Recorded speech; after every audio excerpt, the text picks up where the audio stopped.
Guys இன்றைக்கி நம்ம autism awareness marathon Pondicherry வந்திருக்கோம். ஸோ பக்காவை வந்து பார்ட்டிசிபேட் பண்ண போகிறோம். ஸோ எவ்வளோ தூரம் வந்து எவ்வளோ நேரத்தில் முடிக்கிறோன்றதை பார்ப்போம். வணக்கம் மக்களே, இன்றைக்கி பாண்டி மாரத்தான் ஆர்டிசம் அவேர்னஸ் மாரத்தானில் தான் இருக்கோம். இதில் என்ன ஸ்பெஷல்னு பார்த்தீங்கன்னா ஏஜ் கேட்டகரி எதுவுமே கிடையாது, எல்லாமே ஓப்பன் கேட்டகரி தான். இதில் வந்து 2 கேட்டகரி வச்சாங்க. ஒன்று வந்து பார்த்தீங்கன்னா மென் கேட்டகரியும், இன்னொன்று வந்து பார்த்தீங்கன்னா உமன் கேட்டகரியும். ஸோ மென்ஸ் கேட்டகரியில் பார்த்தீங்கன்னா ஒரு கிட்டத்தட்ட ஒரு 1000 பேர் அத்லெட்ஸ் வந்தாங்க. ஸோ இவங்க எல்லாத்துக்கு மத்தியில் பார்த்தீங்கன்னா நம்ம அருண் வந்து 5th பிளேஸும் நான் வந்து 8th பிளேஸும் வந்தேன். ஸோ இதுவே வந்து எனக்கு பெரிய வெற்றியாக தான் தோணுது.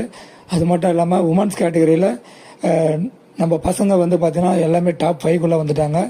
ஸோ 3rd 4th 5th அப்படின்னு சொல்லிட்டு வந்துட்டாங்க. ஸோ அதனால் வந்து ஒரு மிகப்பெரிய வெற்றி தான் இதுவும். ஸோ இது மட்டும் இல்லாமல் நம்ம மாரத்தான்